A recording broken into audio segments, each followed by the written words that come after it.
আরে নবীর উম্মতের দল, আপনি আমি আজকে আমার ভাই 5 বেলার নামাজ পড়ে না, 2 বেলা পড়ে তার পিছনে লাগিয়ে আছে। আপনার আমার ভাই মুখে দাঁড়িয়ে রেখেছে, নামাজ পড়ে না, তার পিছনে লেগে আছে।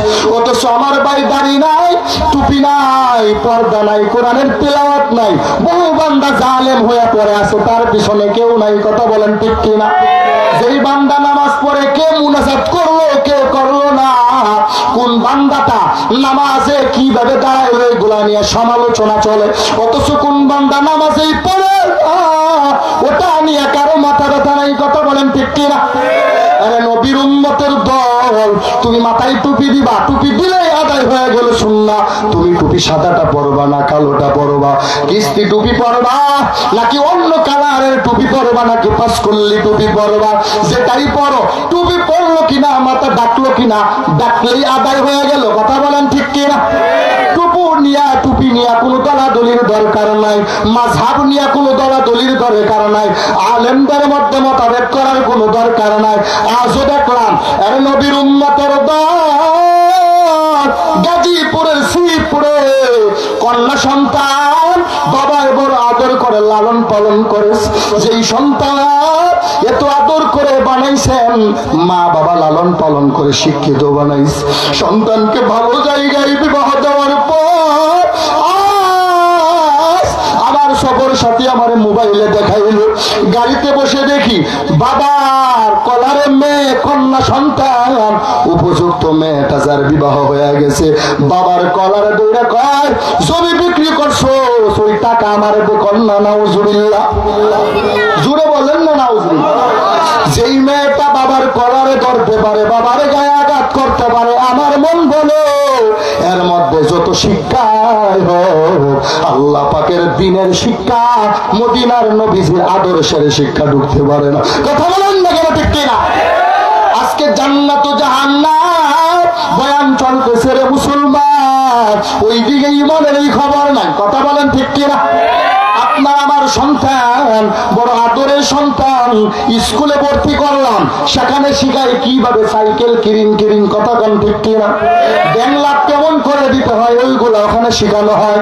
এই কথা বুঝে থাকলে বলুন, আমরা কি স্কুলের শিক্ষার বিরুদ্ধে কথা বলতেছি? আমরা কি স্কুলের শিক্ষার বিরুদ্ধে কথা বলি কখনো? কেন? স্কুল শিক্ষার ডিপার্টমেন্টে আমাদের পরিবারের মানুষ আছে, আমাদের সমাজের মানুষ আছে, আমাদের মুসলমানের সন্তান ডাক্তার হবে, ডক্টর হবে, প্রফেসর হবে, শিক্ষক হবে, মেডিকেল অফিসার হবে, আমাদের মুসলমানের সন্তান, এগুলা হবে আমাদের জন্য এটা গৌরবের ব্যাপার, ঠিক কিনা? আরে নবীর উম্মতের দল সাইকেল কেমন করে চালাইতে হয় এটা ওখানে শিক্ষা দেওয়া লাগে না। আমাদের মুসলমানের ঘরের সন্তান 7 বছরের বাচ্চা সাইকেল চালাইতে পারে। কথা বলো ঠিক কিনা? ওরে শিখাও ওযু কেমন করে করা দরকার, কেমন ভাবে বান্দা ভালো পোশাকটা পরা দরকার, রাস্তায় হাঁটার সময় কেমন ভাবে হাঁটা দরকার, বড়দেরকে কেমন শ্রদ্ধা করা দরকার। কথা বলেন ঠিক কিনা? আগে দেখতাম যেই গান বাজনার বিরোধিতা বান্দা সবাই করতো, এখন দেখি ছাত্ররা শুধু নাচে না, স্কুলের ম্যাডাম শিক্ষকেরাও নাচতেছে। কথা কন না কেন ঠিক কিনা? আরে নবীর উম্মতের দল, উস্তাদ যদি আদব বলা হয় ছাত্র আদব বলা হবে, উস্তাদ যদি ভালো হয় ছাত্রও ভালো হবে, মা ভালো তো জি ভালো। কথা বলেন ঠিক কিনা? গাছ ভালো তো ফল ভালো। যে শিক্ষক শিক্ষিকা সন্তানের বেয়াদবি শিখাবে, শিক্ষক যদি সিগারেট টানে ওই শিক্ষকের ছাত্র বড় হয়ে গামছা টানবে, ঠিক কিনা? নবীর উম্মতের দল আমরা কারো বিরুদ্ধে নয়, স্কুলে পড়ো, কলেজে পড়ো, ভার্সিটিতে পড়ো, কোনো বাধা নাই। তবে বলবো তোমার সন্তানকে ডাক্তার, ডক্টর, প্রফেসর, ইঞ্জিনিয়ার বানানোর আগে কমপক্ষে ইসলামের শিক্ষা দিয়ে ডাক্তার বানাও। কথা বলেন ঠিক কিনা? আপনার আমার সন্তান যদি কোরআনের শিক্ষা নিয়ে যদি ম্যাজিস্ট্রেট হয়, আপনার আমার সন্তান যদি কোরআনের মক্তবের শিক্ষা নিয়ে, মদিনার নবীর আদর্শের শিক্ষা নিয়ে যদি প্রাইমারি স্কুলের টিচার হয়, হাই স্কুলের টিচার হয়, ভার্সিটির শিক্ষক হয়, আমার মন বলে এই জাতি ওই মাদ্রাসা স্কুল থেকেও তারা নামাজের শিক্ষা পাবে, ঠিক কিনা? এই কষ্ট হয় আপনাদের? এই কষ্ট হইলে বলেন, মনোযোগ করে দিব, ছেড়ে দিব। तो स्कूल में कॉलेज में पढ़ा उसने ही नुकसान हुस्न ही नुकसान इस्लाम की तमाम हुदूद जब कर फरमान स्कूल में पढ़ कर जब कुरान को छोड़ दिया स्कूल में पढ़ कर जब कुरान को भूल गया अफसोस आज़ाब ठिकाना है हाविया एकदल बंदा स्लोगान दिया को মাদ্রাসায় পড়লে তো সার্টিফিকেট নাই কয় কি কয় না মাদ্রাসায় পড়লে তো ডাক্তার হওয়া যায় না ডক্টর হওয়া যায় না মাদ্রাসায় পড়লে তো শিক্ষক হওয়া যায় না সরকারি চাকরি পাওয়া যায় না ঠিক না আমরা এই কথার জবাব দিব আমরা সার্টিফিকেটের জন্য পড়াশোনা করি না আমরা বান্দারা সরকারি চাকরির জন্য পড়াশোনা করি না আমরা পড়াশোনা করি দুনিয়ার উম্মতের খেদমতের জন্য আল্লাহর সন্তুষ্টির জন্য ঠিক না আরে নবীর উম্মতের দল তোমরা বলো মাদ্রাসায় পড়লে ডাক্তার হওয়া যায় না ডক্টর হওয়া যায় না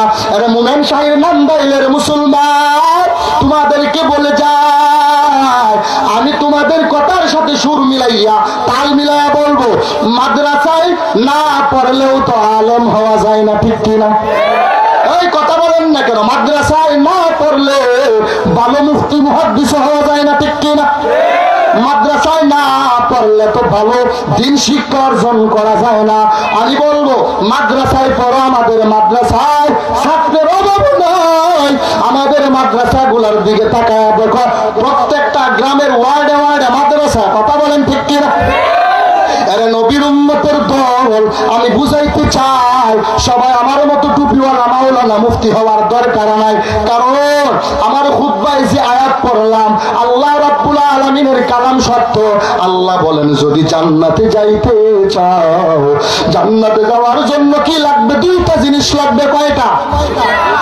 ইন্নাল্লাযীনা আমানু ওয়া আমিলুস সালিহাত কানাত লাহুম জান্নাতুল ফিরদাউসি নুজুলা আল্লাহ বলেন মুমিন বান্দা জান্নাতে যাওয়ার জন্য দুইটা জিনিস লাগবে পয়লা নম্বরে লাগবে ঈমান দ্বিতীয় নাম্বার লাগবে আমল কথা বলেন ঠিক কিনা আরে নবীর উম্মতের দল তোমার যদি ঈমান ভালো হয় আমল যদি ভালো হয় কবরে যাওয়ার পরে প্রশ্ন করা হবে না তুমি কি মুফতি কিনা কবরে যাওয়ার পরে প্রশ্ন করা হবে না তুমি কি মুহাদ্দিস কিনা কবরে যাওয়ার পরে প্রশ্ন করা হবে না তুমি কি মুফাসসিরে কোরআন কিনা কবরে যাওয়ার পরে প্রশ্ন করা হবে না তুমি কি শিক্ষিত কিনা কথা বলেন ঠিক কিনা বরং কবরে যাওয়ার পরে প্রশ্ন করা হবে বলো তুমি মুমিন কিনা কথা বলেন ঠিক কিনা তুমি ইমানদার কিনা আমার আল্লাহ বলেন যেই বান্দার ঈমান আর আমল সুন্দর হবে ওই বান্দাকে আমার আল্লাহ কবরে যার ঈমান আর আমলটা ভালো গো ওই বান্দাকে বিনা হিসেবে জান্নাত দিয়া দিবে জোরে বলেন না সুবহানাল্লাহ কষ্ট হয় আপনাদের একটু জিকির করেন লা ইলাহা ইল্লাল্লাহ লা ইলাহা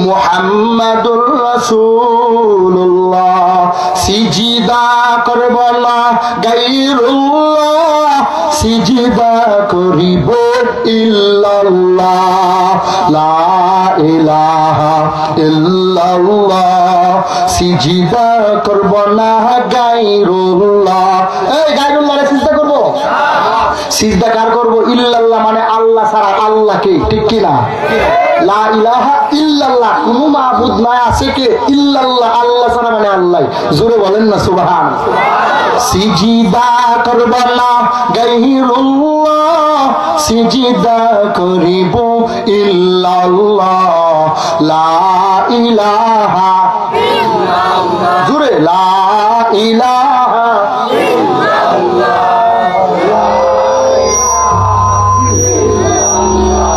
লা ইলাহা ইল্লাল্লাহ লা ইলাহা ইল্লাল্লাহ সিজদা করব না গায়রুল্লাহ সিজদা করিব ইল্লাল্লাহ লা ইলাহা ইল্লাল্লাহ লা ইলাহা আসমান জমিন গায়রুল্লাহ বাজার মাজার গায়রুল্লাহ পাহাড় পর্বত গায়রুল্লাহ ঠিক কি না আসমান জমিন গায়রুল্লাহ পাহাড় পর্বত গায়রুল্লাহ সিব ইল্লাল্লাহ লা ইলাহা লা ইলাহা খারাপ লাগে আল্লাহর নামের জিকির করো লা ইলাহা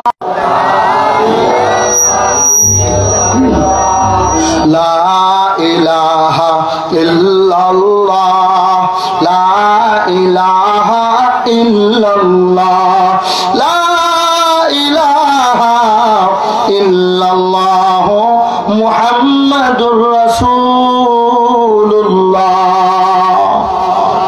তিন যুবক আল্লাহর বান্দা আমার আল্লাহর বড় ভয় করে, আমার আল্লাহ পাক রব্বুল আলামিনের এত বেশি মুহাব্বত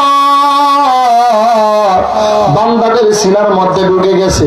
জমিনে বহু যুবক আছে নামাজ পড়ে না, কিন্তু আল্লাহর প্রতি মদিনার নবীর প্রতি ভালোবাসা আছে ঠিক কিনা? কারণ ব্যস্ততার কারণে বান্দা পরিস্থিতির শিকার হইয়া দাঁড়িয়েও রাখতে পারে না, কিন্তু বহু যুবক আছে 5 বেলার নামাজ পড়ে কলেজের বারান্দায় ভার্সিটির বারান্দায়। আমরা তাকায় দেখি যারা কোরআনের হাফেজ না, মাদ্রাসার ছাত্র না, তারা হলো কলেজ ভার্সিটির ছাত্র। চেহারার দিকে তাকাইলে মনে হয় কোন মাদ্রাসার শাইখুল হাদিস ঠিক কিনা? জমিনের মধ্যে তবলিগওয়ালাদের অবদান, জমিনে দেওবন্দিওয়ালাদের যেই অবদান, এই জমিনের মধ্যে হক্কানি উলামায়ে কেরামের যেই অবদান, এটা বাতিলরা দেখতে পারে না। যার কারণে বাতিলের দল মুসলমানদের পিছনে সব সময় ষড়যন্ত্র করে ঠিক কিনা? নবীর উম্মতের দল 3 যুবক যাদের ঈমান এত সুন্দর, আমার আল্লাহ ঘটনা কোরআনে হাকিমে উল্লেখ করেছে সুবহান। এমন 3 যুবক, যেই 3 যুবক বড় দামি বান্দা, রাস্তা দিয়ে রওনা, রাস্তা দিয়ে কিছু দূর যাওয়ার পর হঠাৎ করে আসমান মেঘাচ্ছন্ন হয়ে গেল। আসমান যখন মেঘাচ্ছন্ন হইল, তখন আল্লাহর বান্দারা একটা পাহাড়ের গুহার মধ্যে তারা আশ্রয় গ্রহণ করলো। কারণ বৃষ্টি অন্ধকার, মানুষ যেমন করে একটা ছায়ার নিচে আশ্রয় নিতে চায়, 3 যুবক একটা বড় বিশাল পাহাড়ের গুহা গর্ত দিয়ে ওখানে অবস্থান করল। কিন্তু আল্লাহ পাকের কি কুদরত! আল্লাহর বান্দা 3 যুবক যখন গর্তের মধ্যে ঢুকিল, আমার আল্লাহর পরীক্ষা, ওই পাহাড়ের চূড়া থেকে একটা পাথর এসে ওই পাহাড়ের গর্তের মুখের মধ্যে পড়ে গেল। বিশাল পাথর, এত বড় পাথর যেটা হাজারো মানুষ সরানোর মতো সম্ভব না। ওই পাথর গুহার রাস্তার মধ্যে এমন ভাবে আটকাইছে যে খোলা সম্ভব না। যুবকদের কপালে বাস পড়ে গেল, এমনকি পরীক্ষায় পড়ে গেলাম, আর কোনোদিন বাঁচার কোনো উপায় নাই। 3 যুবকে ভাই চিন্তায় পড়ে গেল, এই গুহার থেকে কেমন করে বের হবে? 3 যুবক, এক যুবক আরেকজন দেখো, আল্লাহ ছাড়া আমাদের আর কোনো উপায় নাই। কারণ এমন গুনাহ, এত বেশি অপরাধ আমি বান্দা করে বেড়াই। আল্লাহ সব কিছু জানেন কি জানেন না? কষ্ট হয় আপনাদের? আল্লাহ পাক জানার পরেও আপনি আমি বান্দার সম্মানটা কাটায় না, সম্মানটা মোটেও কমায় না। 3 যুবক বলে, আল্লাহ ছাড়া আজকে বাঁচানোর কোনো মালিক নাই। ও ভাই, কি আমল করছো জীবনে ভালো, ওই আমলটা আজকে বলে আল্লাহর কাছে দোয়া করা ওসিলা বানাই। এক যুবক ডাক দিয়ে বলে, আমি একদিন বেড়াইতে গেলাম, ওখানে আমার চাচাতো বোনের বাড়িতে যাই। চাচাতো বোনের বাড়িতে যেখানে গেলাম, আমার চাচাও দুনিয়াতে নাই, আমার চাচিও নাই, চাচাতো ভাইও নাই, একটা মাত্র চাচাতো বোন। ওই চাচাতো বোনের বিবাহ হয়েছে, বোন তার বাড়িতে স্বামী নিয়ে বসবাস করে। ওই বোন একদিন আমার কাছে এসে বলল, ভাই আমি বড় বিপদে পড়েছি, আমার কিছু টাকা দাও, পেটে বড় ক্ষুধা, সন্তানও খানা খায় না, স্বামীও অর্জন কামাই রুজি করতে পারে না, আবার যদি সামান্য কিছু টাকা দাও আমি বোন বড় উপকৃত হব। ওই মেয়ের দুর্বলতা, অসহায়ের দুর্বলতা দেখিয়া যুবক কয় ভাই চিন্তা করলাম এই যুবতীর ইজ্জত আমি হরণ করেন, তারে কুপ্রস্তাব আমি করলাম, সেই বান্দির প্রস্তাবে রাজি হইতে চায় না। বারবার বললাম, শেষ পর্যন্ত বললাম না আমি যদি না খাইয়াও যদি মরিয়া যাই আমি জেনা নামক কাজ করতে পারবো। পর্দার অন্তরালের মা, কেমন সন্তান, কেমন শিক্ষা মা বাবার কাছ থেকে পাই, নিজের ইজ্জত আবরুর জন্য, স্বামীর আমানত রক্ষার জন্য নিজে রাজি হইতে চায় না। শেষ পর্যন্ত আর সহ্য হয় না, ওই যুবতী আবার কয়েকদিন পরে সে বলে আর সহ্য হয় না রে ভাই, তোমার প্রস্তাবে রাজি হইলাম, আমার সাথে অপকর্ম করবা করো, তবে আমার টাকা দাও, খানা খাই, সন্তানকে রক্ষা করা লাগবে। এদিক থেকে মেয়েটা যখন গেল, অন্ধকার করে যাইয়া যখন তার শরীরের কাপড় ওই যুবক যখন খুলতেছে, একটু একটু করে একটা একটা কাপড় যখন খুলে মেয়েটাকে যখন অর্ধাঙ্গ করা হলো রে যুবক, ওই সময় যুবক তো বড় আনন্দিত, যারে ভোগ করার জন্য এতদিন পর্যন্ত ঘোরাফেরা করলাম, আজ সুযোগ পাইলাম এই নারীরা আমি আজকে ইজ্জত আবরুটাকে আমি নষ্ট করে দেব, এর সতীত্ব নষ্ট করব, এর সম্মান আমি ভঙ্গ করে ফেলবো। এজন্য খুশি হয়ে তার দিকে যায়, আর যুবতী ফুফায়া ফুফায়া কান্না, দুই চোখ দিয়ে অনর্গল পানি পড়তেছে। এমত অবস্থায় বলে তুই আমার সাথে জেনা করবি, রাজি হইলি, তাহলে কেন কান্না করো? যুবতী বলে রে ভাই আজকে ক্ষুধার তাড়নায় পড়িয়া তোমার সাথে আমার অপরাধ করতে হবে কোনদিন ভাবিও না ভাই, আমার আল্লাহ আমার এত গরিব বানাইছে, আজকে আমি আমার ইজ্জত তোমার কাছে বিলি করা লাগবে। ভাই বলে ভাই তুই আমার সাথে জানা করতে এসে কান্না কর, যা যা যা, ওই টাকার ফেরত দেওয়া লাগবে না, তোর সাথে জানা করবো না, তোর ছেড়ে দিলাম। জুড়ে বলেন না সুবহানাল্লাহ। যুবক এমন অবস্থা আমার আল্লাহর কাছে হাত তুলে বলে আল্লাহ আমাকে মাফ করে দাও। ওই যুবক বলে আল্লাহ এই অপরাধটা আমি চাইলে করতে পারতাম, সুযোগ ছিল, এরপরেও আমি ওই জেনা ব্যভিচার করি নাই, ও আল্লাহ আমাকে আপনি হেফাজত করেন। ওই আমলটা যদি আপনার কাছে পছন্দ তাহলে আজকের এই গুহা থেকে আমার রক্ষা করে দাও। সাথে সাথে ওই পাহাড়ের গুহার একটু সামান্য পাথর এটা সরে গেল। জোরে বলেন না সুবহানাল্লাহ।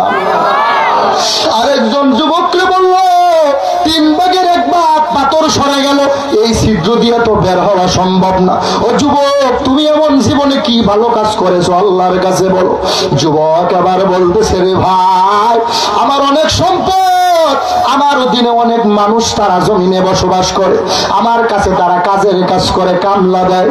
ওই আল্লাহর বান্দারা একদিনে কাজের লোক অল্প টাইম কাজ করিয়া পূর্ণ দিনের হাজিরা চাইলো, আমি তার হাজিরা দিতে রাজি হইলাম না।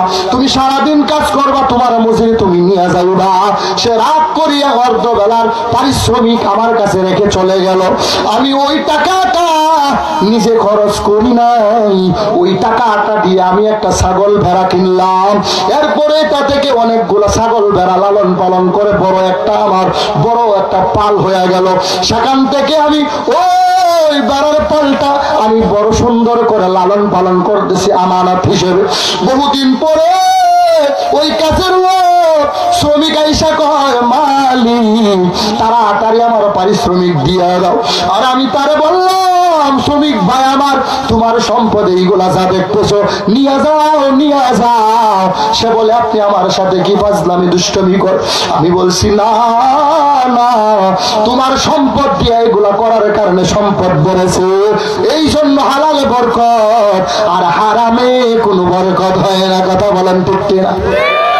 কুকুরে বাচ্চা দেয় 7টা, কুকুরে বাচ্চা দেয় 8টা, 9টা। কথা বলেন ঠিক কিনা? আর গরুতে বাচ্চা দেয় 1টা। এরপরেও হাজারো হাজারো লক্ষ লক্ষ গরু জমিনে জবাই করা হয়, বেশি না, কথা বলেন ঠিক কিনা? কারণ কুকুল হারামে কোনোদিন আরাম নাই, বরকত নাই। এই জন্য ওই পাল দইরা বলে, ও ভাই তুমি আমার প্রতি খুশি হয়ে দোয়া কইরা দিও, তোমার সব দিয়া দিলাম। ওই দিন আল্লাহর সন্তুষ্টির জন্য আমি কাজের পারিশ্রমিক ওই সব তারে আমি দিয়ে দিছিলাম। ও আল্লাহ, আমার ওই গো আপনার কাছে যদি পছন্দ হয় তাহলে আমার আজকে আপনি রক্ষা করেন। সাথে সাথে পাথরটা আর একটু সরে গেল। জোরে বলেন না সুবহানাল্লাহ। এই খারাপ লাগে? আরে নবীর উম্মত। এবার তৃতীয় যুবকের পালা। বলো যুবক, আরেকটু সরলে আমরা গর্ত থেকে এই বিপদ থেকে রক্ষা পাইতে পারি। তুমি বলো জীবনে এমন কি গুণ, এমন কি আমল করেছো? ওই বান্দা বলে, আমার তেমন কোনো আমল নাই। আমার সন্তান আছে, বিবি আছে, আমার মা বাবা আছে, বৃদ্ধ মা বাবা। আমি ওই মেষ্টারায় ছাগল যে চড়াই আমি এর দুধ দহন করি। আমি প্রতিদিন যখন আমার বাসায় যাইতাম ওই দুধ দহন করিয়া আমার সন্তানেরা অনেক সময় তাড়াতাড়ি আবার শব্দ পাইয়া তাড়াতাড়ি কাছে আসত। আমি আমার সন্তানদেরকে রাখিয়া আগে আমার মা বাবারে ঘুম থেকে উঠাইয়া মা বাবারে দুধ পান করাইতাম, এরপরে আমার সন্তান বিবির মুখে দিতাম। জোরে বলেন না সুবহানাল্লাহ। এই গুণ যদি আমার আল্লাহর কাছে পছন্দের হয়, ছোট একটা আমল আমার আল্লাহ যদি মাফ করে দেয় বলতে দেরি হয়। কারণ আমার আল্লাহর মতো রহমান, আমার আল্লাহর মতো গফফার, আমার আল্লাহর মতো সত্তার, আমার আল্লাহর মতো দয়ালু কেউ নাই, কেউ নাই। সাথে সাথে পূর্ণ পাথর গর্বের মুখ থেকে সরে গেল। ইয়া ইলাহি মুঝসে মুঝকো दूर कर, ताके देखो मुझ में तुझको एक नजर। या इलाही तू मेरा महबूब है, या इलाही तू मेरा गफ्फार।